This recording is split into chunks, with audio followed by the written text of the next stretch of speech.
Next point बघा. Chemical reactions and stoichiometric calculations. Chemical reactions तर तुम्हाला माहितीच आहेत.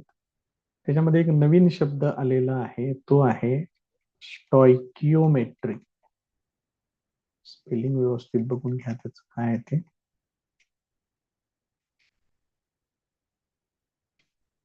तर स्टॉइक्योमेट्री ही केमिस्ट्रीची एक सब ब्रँच आहे की ज्याच्यामध्ये हे जे आपण वेगवेगळे केमिकल फॉर्म्युले ठरवतो. फॉर एक्झाम्पल मिथेन साठी असेल CH4, वॉटर साठी असेल H2O, अमोनियासाठी असेल NH3, HCl. हे जे काही वेगवेगळे फॉर्म्युले तयार केले जातात ते कशा पद्धतीनं तयार करायचे, त्यांच्याशी रिलेटेड ज्या काही कार्बनसाठी C, हायड्रोजनसाठी H, या सगळ्या गोष्टी ज्या ठिकाणी डिफाईन केलेल्या आहेत ते आहे स्टॉइक्योमेट्री. तर या स्टॉइक्योमेट्रीवरती बेस्ड काही कॅल्क्युलेशन्स आहेत. आता तोच पॉइंट त्यांनी या ठिकाणी घेतलेला आहे. काय म्हटले बघा, calculation based on a balanced chemical equation are known as stoichiometric calculations. हे सगळे फॉर्म्युले पहिल्यांदा तयार केले जातील, नंतर त्याच्यावरून केमिकल रिएक्शन्स तयार केल्या जातील. त्या केमिकल रिएक्शन्स कंपल्सरी कसल्या पाहिजेत, balanced chemical equation, balanced chemical reaction पाहिजेत. त्याच्यावरती बेस्ड कॅल्क्युलेशन्स त्यांना म्हणतात स्टॉइक्योमेट्रिक calculations. So balanced chemical equation is a symbolic representation of a chemical reaction. कोणतीही केमिकल रिएक्शन एका बॅलन्स्ड केमिकल इक्वेशन न दाखवली जाऊ शकते. It supplies following information. याच्यातून काय काय इन्फॉर्मेशन मिळते बघा. Which is useful in solving problems based on chemical equations. आणि त्याच्यावरती बेस्ड तुम्ही वेगवेगळे प्रॉब्लेम सॉल्व्ह करू शकताय. सगळ्यात महत्वाचं म्हणजे it indicates the number of moles of reactants involved in a chemical reaction and number of moles of the products formed.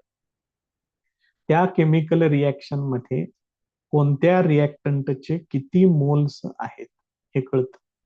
त्यानंतर जे प्रोडक्ट फॉर्म होतात त्यांचे नंबर ऑफ मोल्स समजतात.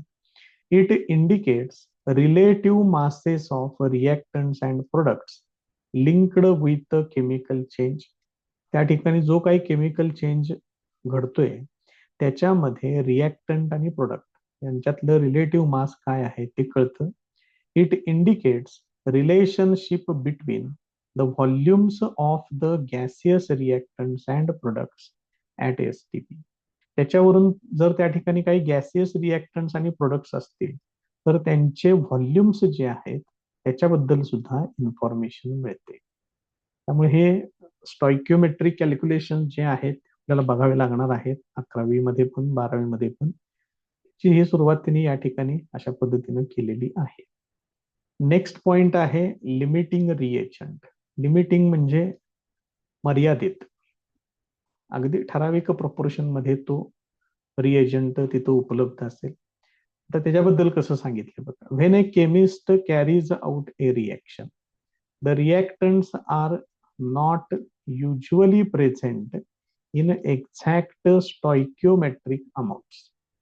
तिथं जे प्रेझेंट असणारे रिएक्टंट्स आहेत ते अगदी रिएक्शन मध्ये जसे दाखवलेले आहेत किंवा जेवढे दिलेले आहेत तेवढ्या प्रमाणात ऍक्च्युअली प्रेझेंट नसते. That is in the proportions indicated by the balanced equation. त्या इक्वेशननं जे इंडिकेट केलेले आहेत तेवढ्या प्रमाणात काही रिएक्टंट्स प्रेझेंट असू शकत नाहीत.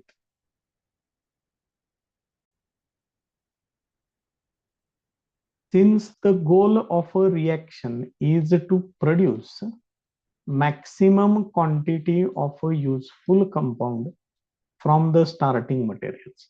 कोणत्याही रिएक्शनचा मेन उद्देश काय असतो तर स्टार्टिंग मटेरियल पासून जो युजफुल कंपाऊंड असेल तो जास्तीत जास्त प्रमाणात तयार झाला पाहिजे.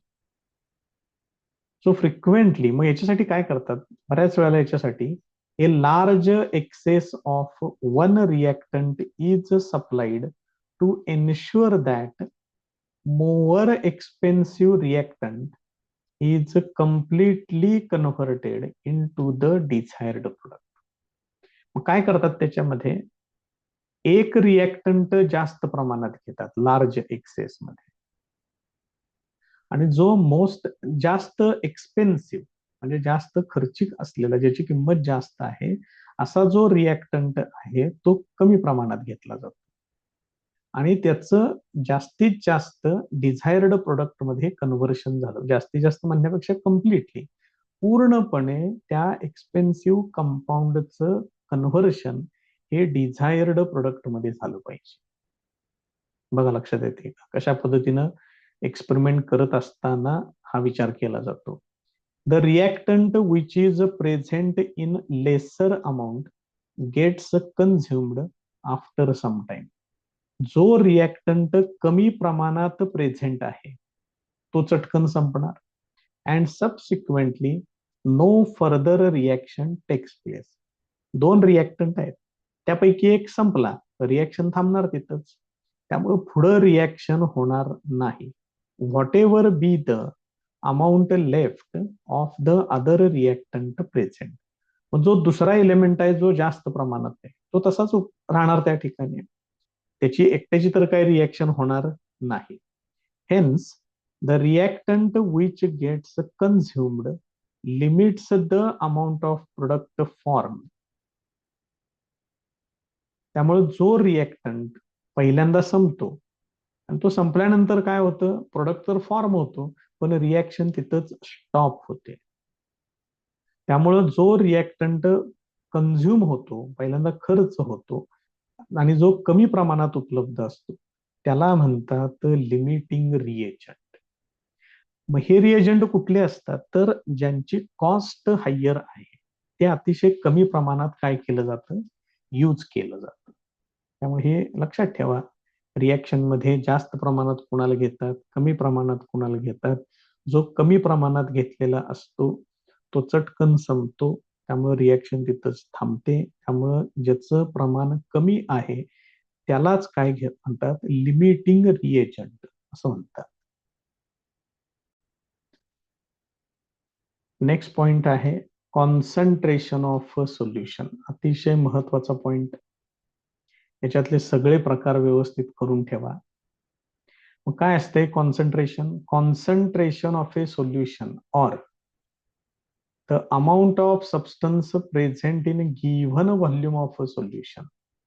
यालाच आपण साधारणपणे कॉन्सन्ट्रेशन म्हणतो. एखाद्या सोल्युशन मध्ये दिलेला सबस्टन्स किती प्रमाणात प्रेझेंट आहे हे त्याचं कॉन्सन्ट्रेशनच आहे. हे कॉन्सन्ट्रेशन सांगण्याचे इथं त्यांनी 4 प्रकार सांगितलेले आहेत. पहिला आहे मास पर्सेंट और वेट पर्सेंट, W/W पर्सेंटेज असं त्याचं नोटेशन आहे. दुसरा आहे मोल फ्रॅक्शन, तिसरा आहे मोलॅरिटी, चौथा आहे मोलॅलिटी. हे सगळे प्रकार अतिशय महत्वाचे, व्यवस्थित करून ठेवा. मास पर्सेंट मध्ये काय सांगितलं बघा, पहिला प्रकार सिंपल फॉर्म्युला आहे, अंशात घ्यायचा आहे मास ऑफ सोल्यूट, छेदामध्ये घ्यायचा आहे मास ऑफ सोल्युशन. आपण जनरली काय काय घेतो सोल्युशन तयार करण्यासाठी, solute plus solvent is equal to solution. मग याच्यातलं सोल्यूटचं मास ते घ्यायचं आहे अंशात, छेदामध्ये घ्यायचं सोल्युशनचं मास इंटू 100. हे काय झालं, मास पर्सेंट झालं. त्याच्यानंतरचा पॉइंट आहे सेकंड टाईप त्याच्यातला, तो आहे मोल फ्रॅक्शन. मग मोल फ्रॅक्शन मध्ये काय काय सांगितलेलं आहे बघा, महत्वाचं आहे हे, व्हेरी इम्पॉर्टंट. इथं फॉर्म्युल्यामध्येच येऊया. समजा 2 कंपोनंट आहेत, ए आणि बी. तर मोल फ्रॅक्शन ऑफ ए तो कसा काढतात, number of moles of A divided by number of moles of solution, म्हणजे टोटल नंबर ऑफ मोल्स या ठिकाणी घ्यायचे. आपल्याला जर समजा आपण इथं 2 सेक्शन केले, ए आणि बी. ए चे नंबर ऑफ मोल्स आहेत NA, बी चे नंबर ऑफ मोल्स आहेत NB. या दोघांना मिक्स केलं आणि एक सोल्युशन तयार केलं. तर आता या सोल्युशन मध्ये ए पण प्रेझेंट असणार आहे, बी पण प्रेझेंट असणार आहे. मग मोल फ्रॅक्शन ऑफ ए त्याला नोटेशन वापरायचं XA. तर हे कसं लिहायचं आहे, ए साठी मोल फ्रॅक्शन काढायचं असेल तर त्याचे नंबर ऑफ मोल्स अंशात घ्यायचे, छेदामध्ये टोटल नंबर ऑफ मोल्स घ्यायचे. हे जर बी साठी काढायचं असेल तर हा फॉर्म्युला असा येईल, बघा लक्षात येते का. मग या दोघांची जर मी बेरीज केली, X A plus X B is equal to,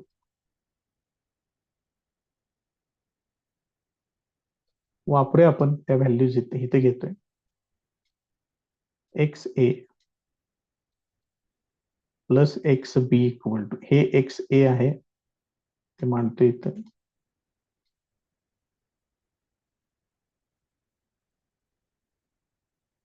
x बी ची व्हॅल्यू अशी आहे,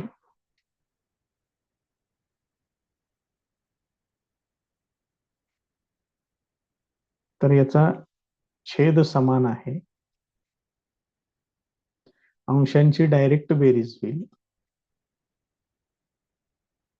त्यामुळे हे काय होईल, हे टोटली सेम टर्म आहे, अंशात छेद हे कॅन्सल होईल, दॅट इज इक्वल टू 1. तेच त्यांनी इथं दिलेलं आहे, बघून घ्या अशा पद्धतीने आहे ते. असे जर तुम्ही 3 कॉम्पोनंट जर घेतले तरी सुद्धा 3 कॉम्पोनंट साठी X A plus X B plus X C this is also equal to 1. त्यामुळे हे मोल फ्रॅक्शन कन्सेप्ट करून ठेवा, हे लागणार आहे पुढे आपल्याला, इम्पॉर्टंट आहे. त्याच्यानंतरचा प्रकार आहे molarity. Molarity can be defined as number of moles of solute present in 1 litre of the solution.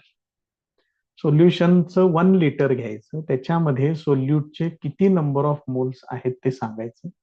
त्याच्यासाठी फॉर्म्युला असा आहे, molarity equal to number of moles of solute, ते मी लिहिणार आहे स्मॉल एन, आणि volume of solution in litre divided by V, या पद्धतीने घ्यायचं आहे.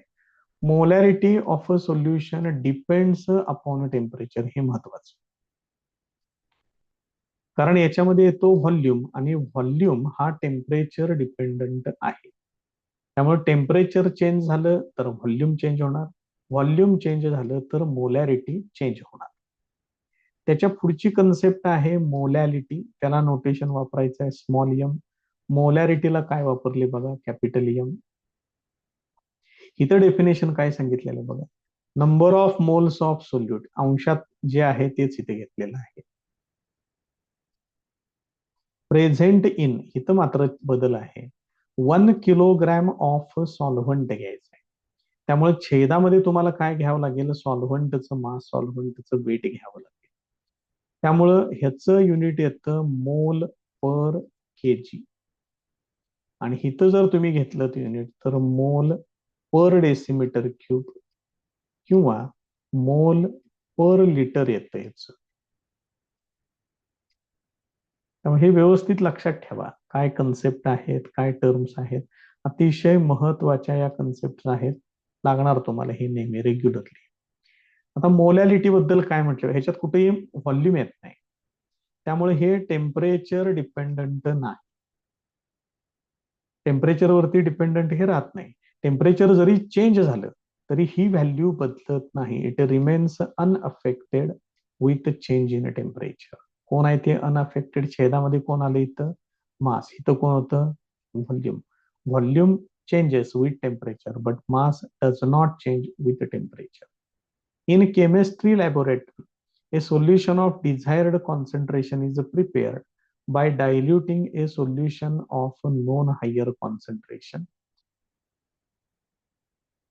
तुम्हाला ज्या कॉन्सन्ट्रेशनचं सोल्युशन पाहिजे ते तुम्ही तयार करू शकताय. त्याच्यासाठी काय केलं जातं, हायर कॉन्सन्ट्रेशनचं एक सोल्युशन घ्या आणि त्याला डायल्यूट करा. डायल्यूट करायचं म्हणजे त्याच्यामध्ये वॉटर ऍड करायचं. मग याच्यामधलं जे हायर कॉन्सन्ट्रेशनला जे सोल्युशन आहे त्याला एक विशिष्ट नाव सांगितलेलं आहे, स्टॉक सोल्युशन म्हटले त्याला. नाव फक्त तेवढं लक्षात ठेवा.